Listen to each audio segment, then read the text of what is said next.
வணக்கம்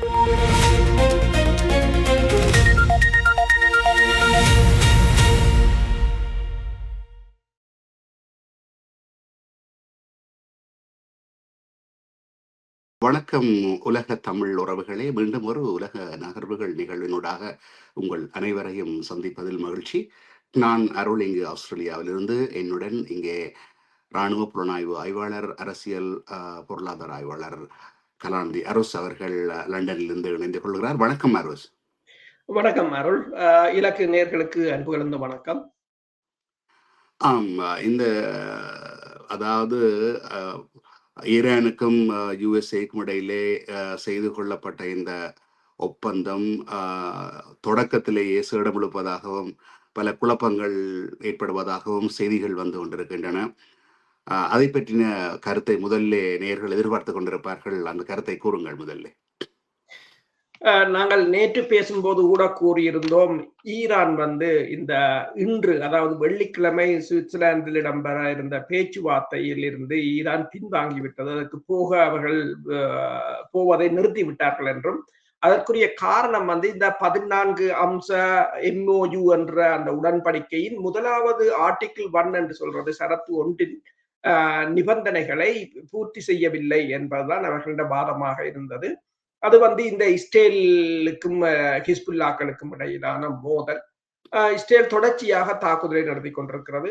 அது மட்டுமல்லாது இஸ்ரேலின் அமைச்சர்களை பார்த்தீங்கன்னு சொன்னால், இப்ப நிதி அமைச்சர் ஸ்மோட்ரிச்சாக இருக்கலாம், அல்லது உள்துறை பாதுகாப்பு அமைச்சர் பென் கபீராக இருக்கலாம். இவர்கள் தொடர்ச்சியாக இந்த உடன்பாட்டுக்கு எதிரான கருத்துக்களையும், தாங்கள் ஆக்கிரமிப்போம் என்று சொல்லியும், தாங்கள் வெளியேறப் போவதில்லை என்றும் தொடர்ச்சியாக கருத்துக்களை வெளியிட்டு வருவதும் இஸ்ரேல் தொடர்ச்சியாக தாக்குதலை நடத்தி வருவதும் இதற்கான காரணம். ஆனால் இன்று ஜேடி வான்ஸ் அமெரிக்காவின் துணை அதிபர் அவரும் இந்த பேச்சுவார்த்தைக்கு செல்ல இருந்தார். அவரும் இன்று கூறியிருக்கின்றார், தனது பயணத்தை தாங்கள் பிற்போட்டு வைத்திருப்பதாக கூறியிருக்கிறார்கள். அதற்கு முன்னர் இந்த நிபந்தனைகள் பூர்த்தி செய்யப்பட வேண்டும் என்பது ஈரான் கோரிக்கையாக இருக்கின்றது.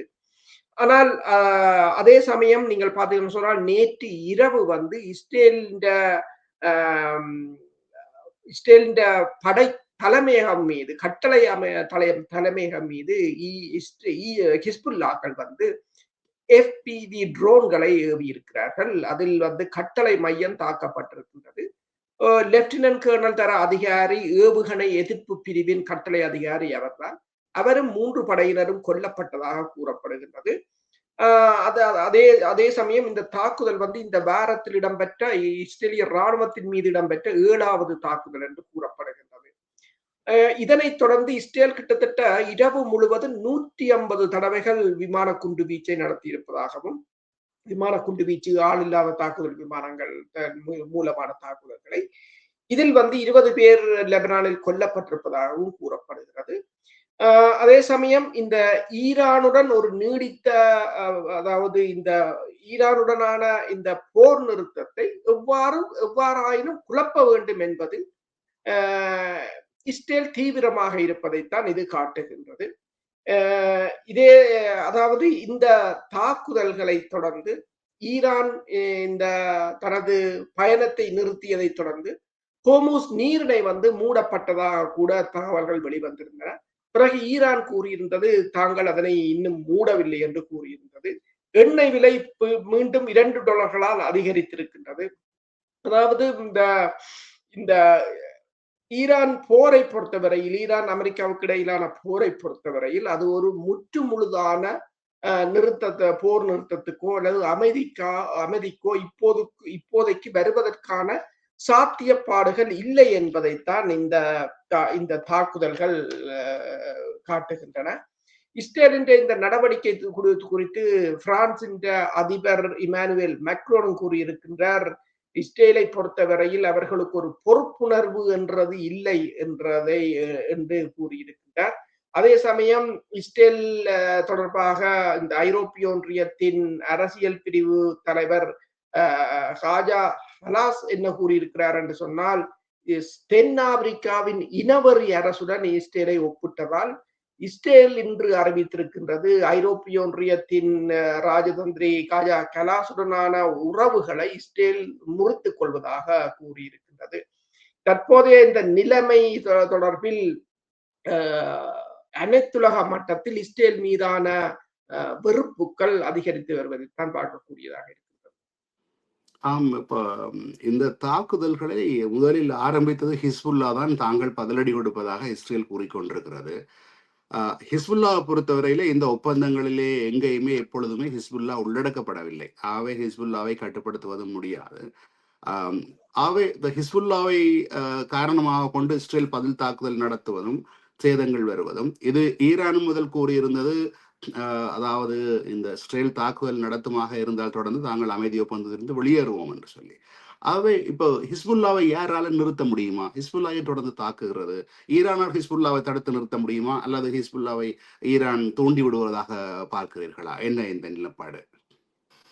இதில் பிரச்சனை என்னென்று சொன்னால், இந்த அமெரிக்காவில் இடம்பெற்ற லெபனானுக்கும் இஸ்ரேலுக்கும் இடையிலான மூன்று சுற்று பேச்சுக்கள் என்று நினைக்கிறேன். அந்த பேச்சுக்களில் ஹிஸ்புல்லாக்கள் உள்வாங்கப்படவில்லை. அதாவது ஹிஸ்புல்லாக்கள் தாக்குதல் நடத்துபவர்களை விட்டு விட்டு வேற யாரோ பேசிக் கொண்டிருந்தால் இதுதான் நிலைமையாக இருக்கு. அப்ப ஹிஸ்புல்லாக்களுக்கு அது ஒரு வாய்ப்பாக போய்விட்டது என்றால் அவர்கள் அந்த பேச்சுவார்த்தைகளில் பங்கு பெற்றவும் இல்லை, இவர்கள் எழுதிய ஒப்பந்தத்துக்கு அவர்கள் உள்ளடக்கப்படவும் இல்லை என்று. அடுத்தது இப்ப நீங்கள் சொன்னது போலதான், இப்ப ஹிஸ்புல்லாக்கள் நேற்று இரவு மேற்கொண்ட அந்த தாக்குதலின் போது இஸ்ரேலின் கட்டளை அதிகாரி லெப்டினன்ட் கர்னல் கட்டளை அதிகாரி உட்பட பலர் கொல்லப்பட்டதுதான். இஸ்ரேல் விடிய விடிய கிட்டத்தட்ட 150 தாக்குதல்களை நடத்தியதாக கூறப்படுகிறது. ஆனால் ஹிஸ்புல்லாக்கள் எங்கு தாக்கினார்கள் என்று சொன்னால், இஸ்ரேலினால் ஆக்கிரமிக்கப்பட்டு லெபனானுக்குள் ஊடுருவி இருக்கின்ற 10 கிலோமீட்டர் தூரத்துக்குள் அவர் தங்கள் நாட்டில் ஊடுருவி இருந்த இராணுவத்தின் மீதுதான் அவர்கள் தாக்குதலை நடத்தியிருந்தார்கள். அவர்களையும் இது தாக்குதல் பிழை என்று கூற முடியாது என்று சொன்னால், உண்மையாக இந்த போர் நிறுத்தத்தின்படி இஸ்ரேல் போரை நிறுத்தி இருக்க வேண்டும், அங்கிருந்து முற்றாக வெளியேறி இருக்க வேண்டும். அது கொண்டு வராததும் இதில் ஒரு பலவீனமாகத்தான் பார்க்கப்படுகிறது. இப்ப இஸ்ரேலிய நிதி அமைச்சர் பெசவெல் ஸ்மோட்ரிச் என்ன கூறுகிறார் என்று சொன்னால், இஸ்ரேலின் எல்லைகளை விரிவுபடுத்தும் அரசியல் பிரகடனத்துடன் போர் முடிவுக்கு வர வேண்டும் என்றும், தோல்வியின் விலையை மத்திய கிழக்கில் பொறிக்க விரும்புகிறீர்களா என்றும் கேட்டிருக்கிறார். பிரதேசத்தை எடுத்துக் கொள்ளுங்கள், எங்களை தாக்குபவர்களை வலி மிகுந்த மீள முடியாத விலையை கொடுக்கும் அளவுக்கு தாங்கள் தாக்குதலை மேற்கொள்வார்கள் என்றும் கூறியிருக்கிறார். இதற்கு ஒருபடி மேலே போய் இந்த தேசிய பாதுகாப்பு அமைச்சர் கூறியிருக்கின்றார் என்று சொன்னால், இஸ்ரேலின் ஒரு இஸ்ரேலிய தாய் கண்ணீர் வடித்தால் 1000 லெபனானிய தாய்கள் கண்ணீர் வடிக்க வேண்டும் என்று கூறியிருக்கிறார். அப்ப எல்லோரும் இந்த இனவாத கருத்துக்களைத்தான் பேசிக் கொண்டிருக்கிறார்கள். இதே நேரம் இந்த மேரிவ் என்ற ஒரு ஊடகம் தெரிவித்திருக்கின்றது, ட்ரம்ப் மற்றும் நெத்தனியாவுக்கு இடையான பகிரங்கமான பிளவு வெறும் வார்த்தை ஜாலங்களை தாண்டி ஆயுத விநியோகத்தை தாமதப்படுத்துதல், இராணுவ உதவிகளுக்கு கட்டுப்பாடு விதித்தல், ஏன் ஆயுத தடை போன்ற நடவடிக்கைகள் வரை தீவிரமடைய கூடும் என இஸ்ரேலிய அதிகாரிகள் அஞ்சுகின்றனர் என தெற்கு லெபனான் மற்றும் சிரியா ஏமன் பகுதிகளில் இருந்து படைகளை திரும்ப பெறுமாறு தெற்கு லெபனான் மற்றும் சிரியா மற்றும் காசா பகுதிகளில் இருந்து படையினரை திரும்ப பெறுமாறு அமெரிக்கா கொடுத்து வரும் அழுத்தம் வந்து தீவிரமாகி வருவதாகவும் இந்த ஊடகம் தெரிவித்திருக்கின்றது. அதே சமயம் ஜேடி வான்ஸை பொறுத்தவரையில் அவர் இன்று நியூயார்க் டைம்ஸுக்கு கொடுத்த பேட்டியில் கூறியிருக்கின்றார், இஸ்ரேல் தனது பாதுகாப்பு என்று சொல்லிக்கொண்டு தன் பாட்டுக்கு படுகொலைகளை செய்து கொண்டு இதனை அதாவது தனது பாதுகாப்பை மீட்டெடுக்க முடியாது, நீதிக்கு புறம்பான படுகொலைகள் என்று கூறியிருக்கின்றார். அது மட்டுமல்லாது இஸ்ரேலியன் 2 அமைச்சர்கள் இந்த தங்கள் உடன்பாட்டை தொடர்ந்து சாடி வருவதும் நல்லதல்ல என்று கூறியிருக்கின்றார். அவர் இன்னொன்றை கூறியிருக்கின்றார், கிட்டத்தட்ட 9 மில்லியன் மக்களை கொண்ட இந்த இஸ்ரேல் என்ற தேசம் வந்து ஒரு இவ்வாறான படுகொலைகள் மூலம் இந்த உலகத்தின் அமைதியை குலைக்க முடியாது என்று ஜேடி வான்ஸ் வலுகாட்டமாக கூறியிருக்கின்றார். அவர் இன்னொன்றையும் கூறியிருக்கின்றார் என்று சொன்னால், சில சமயங்களில் மக்கள் உறவை தவறாக சித்தரித்து வருகின்றனர் என்றும், இஸ்ரேல் மற்றும் அமெரிக்கா அடிப்படையில் எப்போதும் சீராக இருப்பதாக கூறுகிறார்கள். இரண்டுக்கும் இடையிலான உறவுகள் சீராக இருப்பதாக கூறுகிறார்கள். அது மட்டும் உண்மை இல்லை. நாங்கள் வெவ்வேறு நாடுகள், எங்களுக்கு வெவ்வேறு தேவைகள் உள்ளன. எங்களுக்குள் வெவ்வேறு புவியியல் சார்பு வேறுபாடுகளும் உள்ளது என்றும் கூறியிருக்கின்றார். அது மட்டுமல்லாது பத்திரிகையாளர் கேட்டபோது நீங்கள் இஸ்ரேலியர்களை நம்புகிறீர்களா என்ற போது அவருடைய கூறியிருக்கின்றார், நான் யாரையும் நம்பவில்லை என்று கூறியிருக்கின்றார். அதே சமயம் முழு மத்திய கிழக்கிலும் இஸ்ரேல் ஆதிக்கம் செலுத்த விரும்புவதாக நிபுணர்கள் கூறுகிறார்கள். நெத்தனியாவுக்கு என்ன வேண்டும் என்று கேட்கப்பட்ட கேள்விக்கு அவர் கூறியிருக்கின்றார், எனக்கு அவர்களுக்கு என்ன வேண்டும் என்று தெரியாது, வேறொருவரின் தலைக்குள் என்னால் நுழைய முடியாது என்றும் கூறியிருக்கின்றார். இப்ப அமெரிக்க சில ஊடகங்கள் கூறியிருக்கின்றன, முன்னர் ஜோர்ஜ் டபிள்யூ புஷ் சீனியர் வந்து இந்த இஸ்ரேல் மீதான ஒரு 10 பில்லியன் டாலர்கள் உதவியை நிறுத்தி வைத்துத்தான் இந்த மேற்கு கரையில் இடம்பெற இருந்த மிகப்பெரிய ஒரு ஆக்கிரமிப்பை தடுத்து நிறுத்தினார் என்று சொல்லியும், அமெரிக்கா இதற்கு முன்னரும் இஸ்ரேல் மீது தடைகளை கொண்டு வந்திருந்தது, இப்போது கொண்டு வரலாம் என்ற கருத்துக்களும் இப்போது நிலவுகின்றன. நாங்கள் முன்னர் கூட இந்த இந்த ஒரு கலந்துரையாடல் குறிப்பிட்டிருந்தோம்.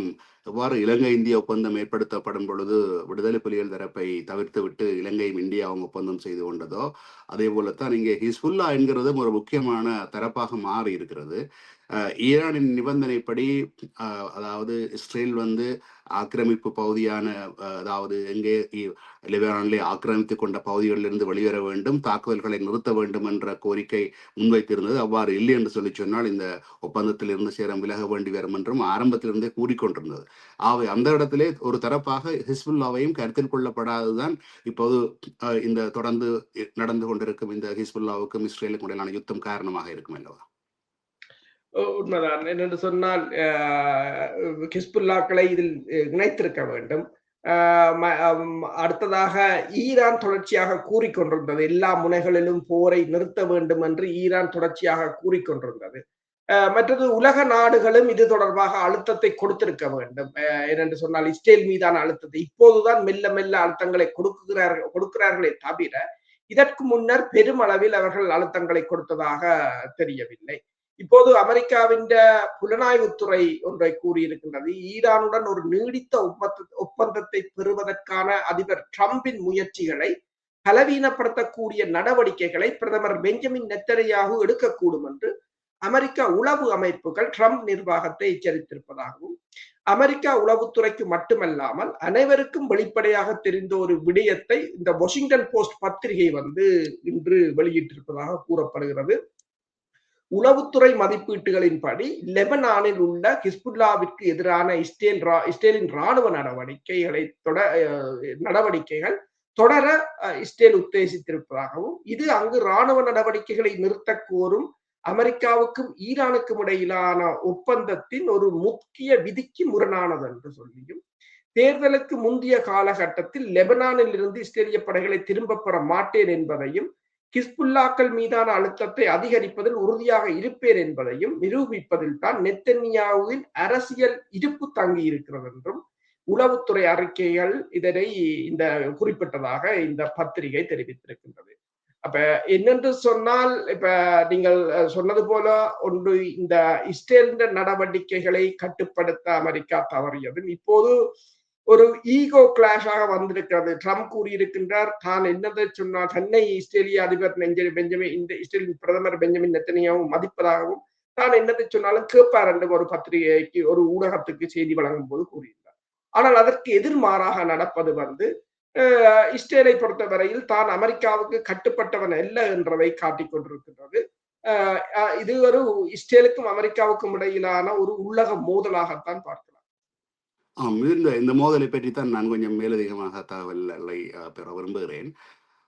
குறிப்பாக இஸ்ரேலுக்கு அமெரிக்கா தேவைப்படும் அளவுக்கு அமெரிக்காவுக்கு இஸ்ரேல் தேவைப்படக்கூடிய ஒரு நாடா, பாதுகாப்பு ரீதியாகவோ பிராந்திய ரீதியாகவோ அல்ல வேறு வழியிலோ அமெரிக்கா இல்லாவிட்டால் இஸ்ரேல் பலவீனப்படும். ஆனால் இஸ்ரேல் இல்லாவிட்டால் அமெரிக்கா பலவீனப்பட வேண்டிய தேவையில்லை. இஸ்ரேல் இல்லாவிட்டாலும் மத்திய கிழக்கிலே தான் செலுத்த வேண்டிய செல்வாக்கை செலுத்தக்கூடும், அல்லது தான் செய்ய வேண்டிய இராணுவ நடவடிக்கை அடுத்த இராணுவ நடவடிக்கைகளுக்கு கூட இஸ்ரேல் இல்லாமல் கூட நீங்கள் நேற்று குறிப்பிட்டது போல இராணுவ நடவடிக்கை ஒன்று தேவைப்படுமாக இருந்தால் அமெரிக்காவால் முடியும். அவர் இப்போ அமெரிக்காவிலே தங்கி இருக்கின்ற இந்த இஸ்ரேல் எந்த துணிவிலே அமெரிக்காவை எதிர்க்கிறது என்பதுதான் இந்த முக்கியமான கேள்வியாக இருக்கிறது. கூறுங்கள். உண்மைதான். என்னென்று சொன்னால், இஸ்ரேலால் ஒரு அளவுக்கு மேல் அமெரிக்காவை எதிர்க்க முடியாது. அமெரிக்காவின் நிதி உதவிகள், அமெரிக்காவின் பொருளாதார உதவிகள், தொழில்நுட்பம், சேட்டலைட் என்று எல்லாவற்றிலும் இஸ்ரேல் அமெரிக்காவைத்தான் சார்ந்திருக்கின்றது. அமெரிக்காவுக்கும் இப்ப நீங்க கூறியது போல இஸ்ரேலுக்கு அமெரிக்கா தேவையா அல்லது அமெரிக்காவுக்கு இஸ்ரேல் தேவையா என்றால் இருவரும் தேவை என்ற ஒரு நிலைப்பாட்டில் தான் இதுவரை காலமும் இயங்கி வந்தார்கள். ஏனென்று சொன்னால் மத்திய கிழக்கை அமெரிக்கா தனது ஒரு கட்டுப்பாட்டில் வைத்திருப்பதற்குத்தான் இஸ்ரேலை உருவாக்கியது. இப்ப ஐஎஸ்ஐ எப்படி உருவாக்கினார்களோ அப்படி உருவாக்கப்பட்டதுதான் இஸ்ரேல். இஸ்ரேலை அமெரிக்கா உண்மையில் நான் வேறு காணொளிகளில் பேசும்போது கூட கூறியிருந்தேன். உண்மையில் இஸ்ரேலிய மக்கள் பாவப்பட்டவர்கள். ஏனென்று சொன்னால் அமெரிக்கா தனது நலன்களுக்காக அவர்களை வாழ்நாள் முழுக்க போரில் தான் வைத்திருக்கின்றது. அவர்கள் ஒரு அடியாள், அமெரிக்காவுக்கான ஒரு அடியாள்.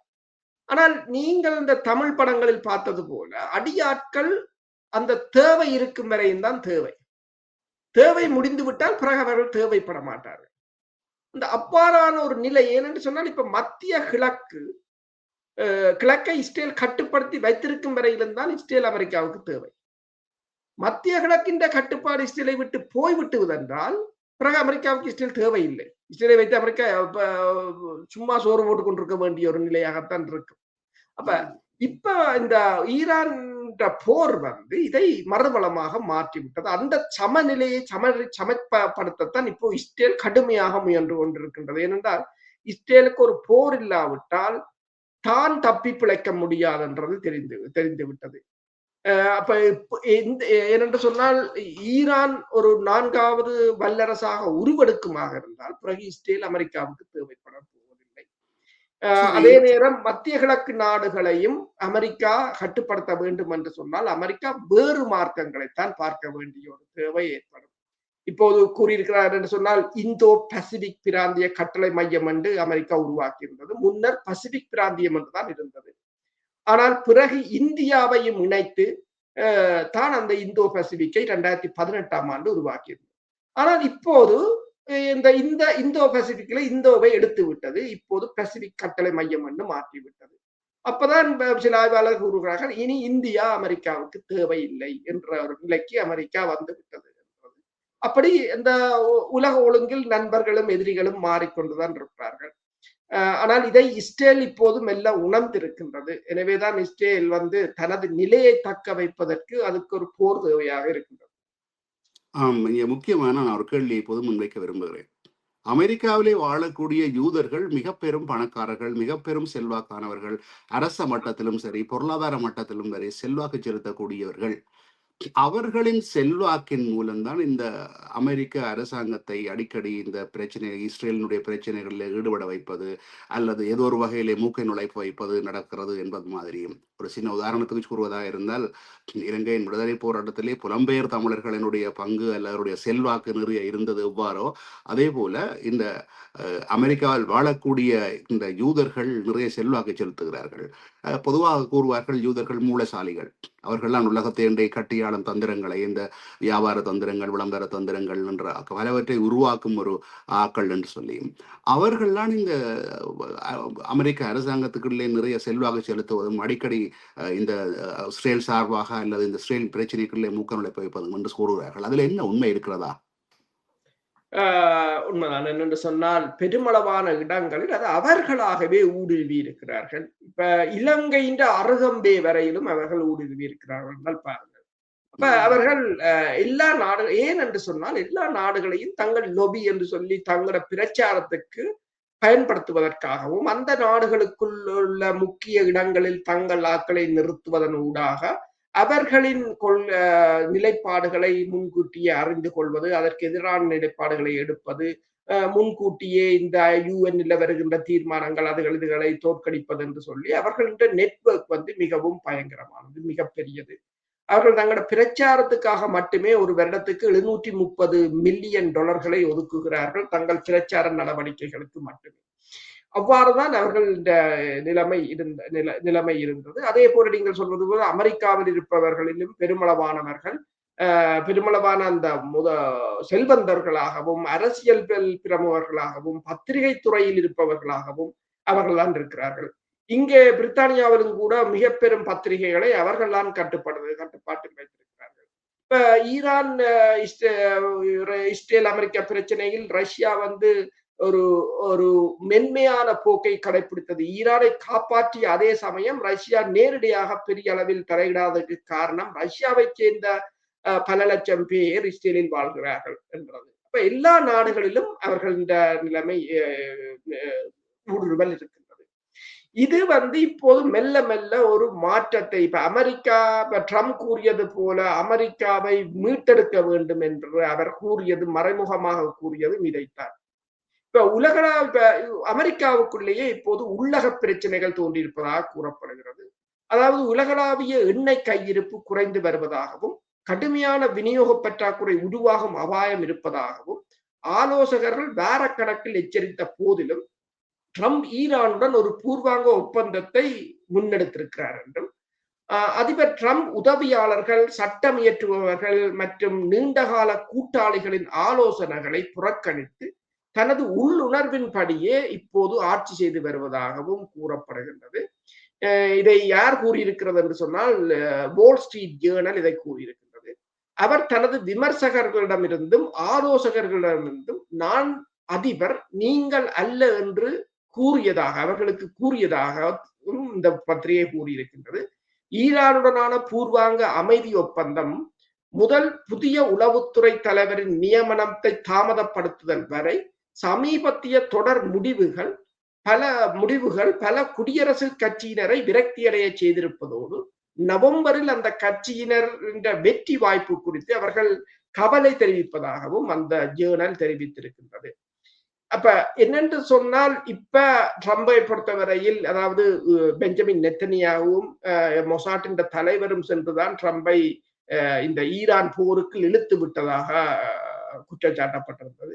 இப்போது ட்ரம்ப் வந்து தன்னை சுற்றி இருப்பவர்கள் ஆலோசகர்களை கூட நம்ப முடியாத நிலை ஏற்பட்டிருப்பதாக கூறப்படுகிறது.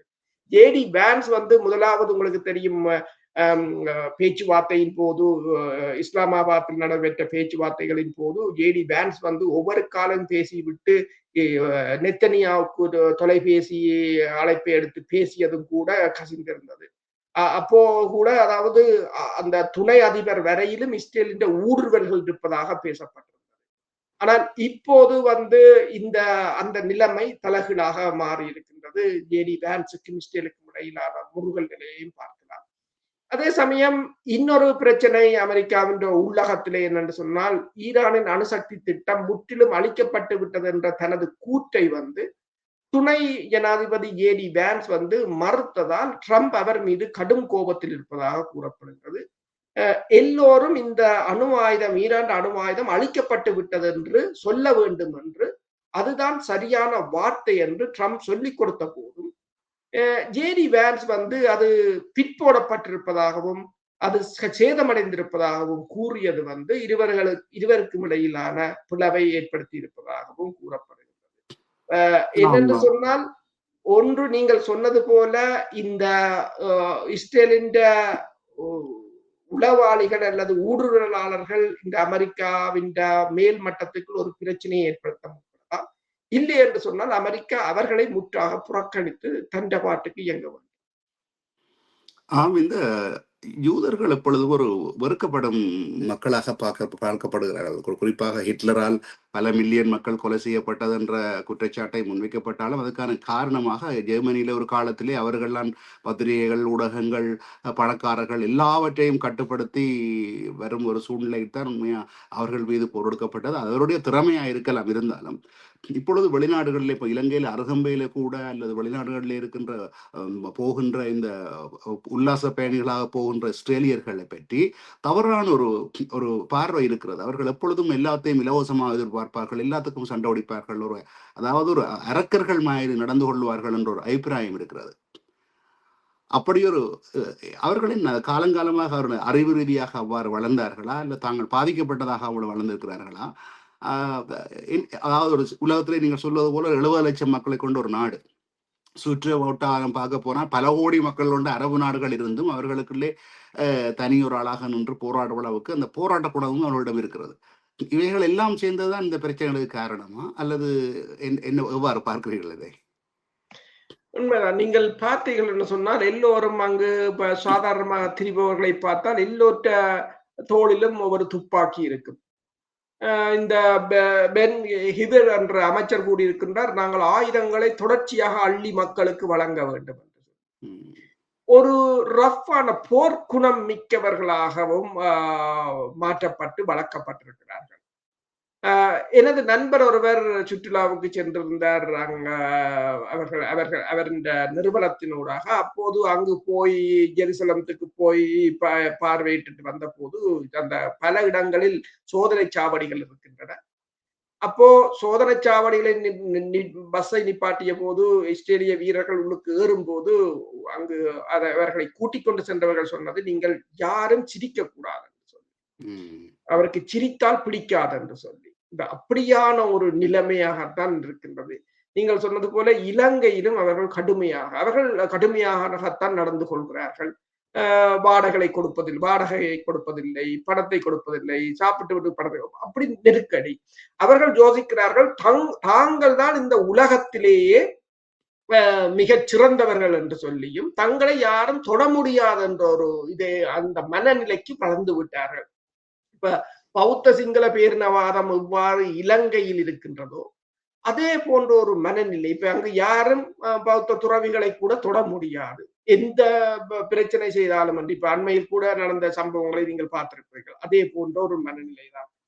ஆனால் இப்ப என்னென்று சொன்னால் இது அவர்கள், அதாவது அவர்களை எதிர்த்தவர்களை ஆன்டிசெமிட்டிசம் என்று சொல்லி இவர்கள் உடனடியாகவே எல்லா நாடுகளும், இந்த ஐரோப்பிய ஒன்றியம், அமெரிக்கா போன்ற நாடுகள் தங்கள் நலனுக்காக அவ்வாறான ஒரு கருத்தை கொண்டு வந்து அவர்களை காப்பாற்றுவது என்பது அவர்களுக்கு மேலும் மேலும் பலம் சேர்த்து கொண்டு போனது. அதே சமயம் அவர்கள் எல்லா இடத்திலும், எங்க பிரித்தானியாவின் பிரதமர் ஸ்டாமர் மனைவியை பார்த்தா அவரும் ஒரு யூஸ் தான். அப்படி பல இடங்களில் அவர்கள் பல முக்கிய துறைகளுக்கு அவர்கள் ஊடுருவியும் இருக்கிறார்கள். இப்பதான் மெல்ல மெல்ல, இப்ப இன்று பார்த்தீங்கன்னு சொன்னால் பிரான்சின் அதிபர் கூட இப்போது கூறியிருக்கிறார் என்று சொன்னால், நெத்தனியாவுடன் ஒரு சீரான கொள்கை இல்லை என்று நான் நினைக்கிறேன். அண்டைய நாட்டை கைப்பற்றுவதன் மூலம் இஸ்ரேலின் பாதுகாப்பை உறுதி செய்ய முடியாது என்று இப்போதுதான் வாய் திறந்திருக்கிறார் இமானுவேல் மேக்ரோ. இப்போதுதான் மெல்ல மெல்ல இவர்கள் இரண்டா சொன்னால், இந்த ஈரான் பலம் தெரிந்து ஈரான் இந்த ஹார்முஸ் நீரிணையை மூடி ஒரு பொருளாதார நெருக்கடி தங்களுக்கு வரும்போதுதான் இப்போது மெல்ல மெல்ல ஒருத்தரும் வாயை திறக்கிறார்கள்.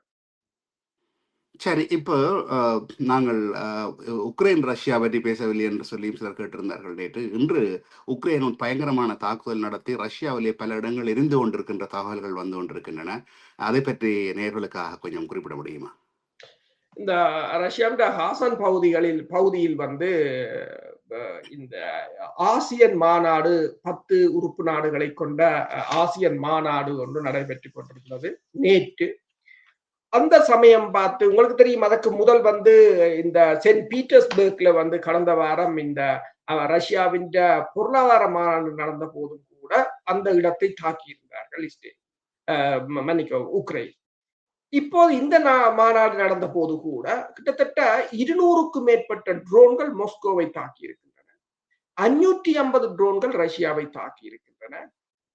ரஷ்யாவை நீங்க பார்த்தீங்கன்னு சொன்னால் பெருமளவான இடங்களில் அவர்கள் இந்த ஷோல்டர்ல சாம் ரக ஏவுகணைகளை ஏவியதை பார்க்கக்கூடிய இருந்தது. அவர்கள் இந்த ஏவுகணைகள் பட்டே பல இடங்களில் எண்ணெய் குதங்கள் எரிவதை காணக்கூடியதாக இருந்தது என்று சொல்லி மாஸ்கோ முழுவதும் ஒரு புகை மண்டலமாகத்தான் இருக்கின்றது. அது கடுமையான ஒரு தாக்குதல் தான். எல்லாவற்றையும் ரஷ்யாவால் இந்த ட்ரோன்களை தடுக்க முடியாது என்பது தெளிவானது ஒன்று. கிட்டத்தட்ட நேற்று மட்டும் 557 விமானங்கள் இடைநிறுத்தப்பட்டிருந்தன. அதே சமயம் இப்ப என்னென்னு சொன்னால், ரஷ்யாவை பொறுத்தவரையில் ரஷ்யா இது ஒரு பொருளாதார ரீதியாக ரஷ்யாவின் ரிஃபைனரியைத்தான் தாக்கி கொண்டிருக்கிறார்கள். ஏனென்றால் இந்த எரிபொருள் விநியோகத்தின் ஊடாகத்தான் ரஷ்யா இந்த போரினால் சிதைந்த பொருளாதாரத்தை மீட்டெடுத்துக் கொண்டிருப்பதாக. அதே சமயம் ரஷ்யா இதற்கு பதிலடி கொடுக்கும் என்றுதான் கூறப்படுகிறது. ரஷ்யாவும் பதிலடி கொடுக்கும். இப்போது ஈரான் போர் முடிந்த பிற்பாடு நேட்டோ வந்து இப்போ ரஷ்யா மீது தனது கவனத்தை செலுத்தி இருப்பதாகவும், அங்கு அவர்கள் இப்போது குவிந்திருப்பதாகவும், அந்த களமுனை இனிவரும் காலங்களில் ஒரு கடுமையாக இருக்க போகிறது என்றும் கூறப்படுகிறது. முதலில் இப்ப பிரான்சின் இமானுவேல் மேக்ரோனும் ஒன்றை கூறுகிறார்னா, முதலில் ட்ரம்ப் யோசித்தாராம் ரஷ்யா உக்ரைன் வந்து வீழ்ந்து விட்டது, கொலாப்ஸ் என்று சொல்லி, அதனால் தான் பூட்டினுக்கு ஆதரவை கொடுத்தார் என்று சொல்லியும், ஆனால் தாங்கள் இப்போது நிலைமை அவ்வாறில்லை, உக்ரைன் வெற்றி ஈட்டுகிறது என்று கூறி இப்போது ட்ரம்புக்கும் அது புரிந்திருப்பதாகவும், ரஷ்யா தான் வீழ்ந்து விட்டது என்றவரையும் கூறியிருக்கின்றார். ஐரோப்பா வந்து இந்த போரை தீவிரப்படுத்தவும் இதற்குள் அமெரிக்காவை இழுத்து விடவும் முற்பட்டு கொண்டிருக்கின்றது. ஆனால் ரஷ்யாவுக்கு இது மிகப்பெரிய இழப்பாக இருந்தாலும் ரஷ்யா இந்த போரை ஏதோ ஒரு வகையில் வெற்றி ஈட்ட வேண்டும் என்பதில் ரஷ்யாவுக்கு இப்ப மிகப்பெரிய ஒரு நெருக்கடியாகத்தான் இந்த தாக்குதலை பார்க்கலாம். இப்பொழுது இந்த ட்ரோன் ஆளில்லாத விமானம் என்பது இப்போ உலக அளவிலே தாக்குதலுக்கான மிக முக்கியமான ஒரு ஆயுதமாக மாறி வருகிறது. இன்றைக்கு ஈரானினுடைய வெற்றியை வந்து இந்த ஆளில்லாத விமானத்தில் தான் தங்கி இருக்கிறது. நான் அன்றைக்கு எனக்குள்ளே யோசித்துக் கொண்டேன், 2009க்கு முன்னர் இலங்கையிலே போராட்டம் நடந்த காலப்பகுதியிலே இந்த ட்ரோன்கள் எனப்படும் ஆளில்லாத விமானங்கள் இருந்திருந்தால் எப்படி இருந்திருக்கும்? குறிப்பாக இது யாருக்கு அதிகம் பயனுள்ளது என்று சொன்னால், கேரளா தாக்கல் நடத்தவர்கள், மறைப்படங்கள் இருந்து தாக்கல் நடத்துபவர்களுக்கு மிகவும் பயனுள்ளதான ஒரு ஆயுத. நான் அப்ப யோசித்து பார்த்தேன், அந்த காலத்துல இது இருந்திருந்தால் போராட்டத்தினுடைய நிலைமை எப்படி மாறி இருக்கும்? அதை பற்றி சொன்ன முடிப்பதற்கு முன்னர் சில தகவல்களை கூறுங்கள் உங்களுடைய மனதில் படுவதை. உண்மைதான். என்னென்று சொன்னால் இப்போது இந்த ட்ரோன்கள் இப்ப ஹிஸ்புல்லாக்கள் கூட இப்போது இந்த FPV ட்ரோன்களை வைத்துத்தான் இஸ்ரேலிய ஒவ்வொரு படை வீரராக துரத்தி துரத்தி தாக்கி கொண்டிருக்கிறார்கள். அதை தாக்க பிடிக்க முடியாது. மீன்பிடி வலைகளை கூட மேலே போட்டு தங்கள் ஆயுத கிடங்குகளை பாதுகாக்க வேண்டிய நிலைக்கு இஸ்ரேல் மாறி. 2009ஆம் ஆண்டுக்கு முதல் அந்த பேச்சுவார்த்தை நடந்து கொண்டிருந்த காலத்தில் கூட அப்போது ட்ரோன்கள் இருந்தன, இவ்வளவு தூரத்துக்கு இருக்கவில்லை. சும்மா உளவு விமானங்களைத்தான் பயன்படுத்தினார்கள். அங்க வன்னில அதை வண்டு என்று சொல்வார்கள். உளவு விமானங்கள் ஒரு 1-2 தான் பாவனையில் இருந்தது. அதுவும் இஸ்ரேல் உளவு விமானங்கள் தான் அப்போது பாவனையில் இருந்தன. அவ்வாறு வன்னிக்கு மேலால் பறந்து இந்த போர் நிறுத்த காலத்தில் வந்து உளவு தகவல்களை சேகரித்த விமானம் 2 வீழ்ந்திருந்தன. முதலொன்று வீழ்ந்திருந்தது, பிறகு ஒன்று வீழ்ந்திருந்தது. ஆனால் அதற்கு பிறகுதான் அங்கிருந்து வருகின்ற சண்டே டைம்ஸ் அதை ஆய்வு செய்து ஒரு அறிக்கையை கொண்டு வந்திருந்தது. வான்புலிகள் தங்கள் விமானத்தில் சென்று அந்த உளவு விமானத்தை சுட்டு வீழ்த்தி இருக்கிறார்கள். தங்கள் விமானத்தில் பொருத்தப்பட்ட துப்பாக்கியால் சுட்டு வீழ்த்தி இருந்தார்கள் என்று சொல்லி, அவ்வாறு ஒரு சரித்திரம் படைத்த ஒரு வான் படையைத்தான் விடுதலை புலிகள் அந்த காலத்தில் வைத்திருந்தார்கள். ஆனால் அந்த குறுகிய வளத்துடன் அப்போதே இந்த ட்ரோன்களை வீழ்த்தியவர்கள் என்று சொன்னால், இப்போது அந்த ட்ரோன்கள் இருக்கிற ஒரு காலத்தில் அவர்கள் இருப்பார்களாக இருந்தால் கள நிலைமை ஓரிரு மாதங்களுக்கு தலைகீழாக மாறி எந்த ஒரு படைத்தளமும் வடக்கு கிழக்கில் இருந்திருக்க முடியாது. ஆமாம் ஆமாம். ஏனென்றால் இப்போ ட்ரோன்கள் என்பவை வெறும் இயந்திரங்கள் எல்லாம் அவைகள் இன்டெலிஜென்ஸ், அதாவது AI, அதாவது ஆர்டிபிஷியல் இன்டெலிஜென்ஸ் பொருத்தப்பட்டது. தாங்களாகவே யோசித்து தேடி இடங்களை தாக்குவதற்கு அவர்கள் பொருத்தப்பட்டிருக்கின்றன. அதாவது இப்பொழுது ஈரானால் ஏவப்படும் ஏவுகணைகள் சிலது சின்ன சின்ன பிளாஸ்டிக் அல்லது கார்ட்போர்ட் பட்டியலை தயாரித்திருந்தாலும் அது ஒரு தற்கொலைக்கு சமனானது. தானே இயக்கிவிட்டால் தேடி இடங்களை போய் தேடி தன்னை அழித்துக் கொள்ளும் வரைக்கும் தேடி தேடி போய் இடங்களை தாக்கக்கூடியது என்று கூறுகிறார்கள். உண்மைதான். இந்த ஈரான் சண்டையில் கூட 20,000 தாக்குதல்களை இலோன் மஸ்கின் இந்த குரூப்ஸ் என்ற அவரின் AI பயன்படுத்தித்தான் தாக்குதலை நடத்தியதாக, குண்டு வீச்சுகள் நடத்தியதாக கூறியிருக்கிறார். அதைதான் இப்ப பெருமளவில் பயன்படுத்துகிறார். நல்லது. இன்றைய நிகழ்ச்சியை முடிவு செய்யும் நேரம் நெருங்கிவிட்டதனால் இத்துடன் இன்றைய நிகழ்வை நாங்கள் நிறைவு செய்து கொள்வோம். மீண்டும் இன்னும் ஒரு நிகழ்ச்சியில் உங்கள் அனைவரையும் சந்திக்கும் வரை உங்களிடமிருந்து நாங்கள் விடைபெறுகிறோம். நன்றி, வணக்கம். நன்றி, வணக்கம்.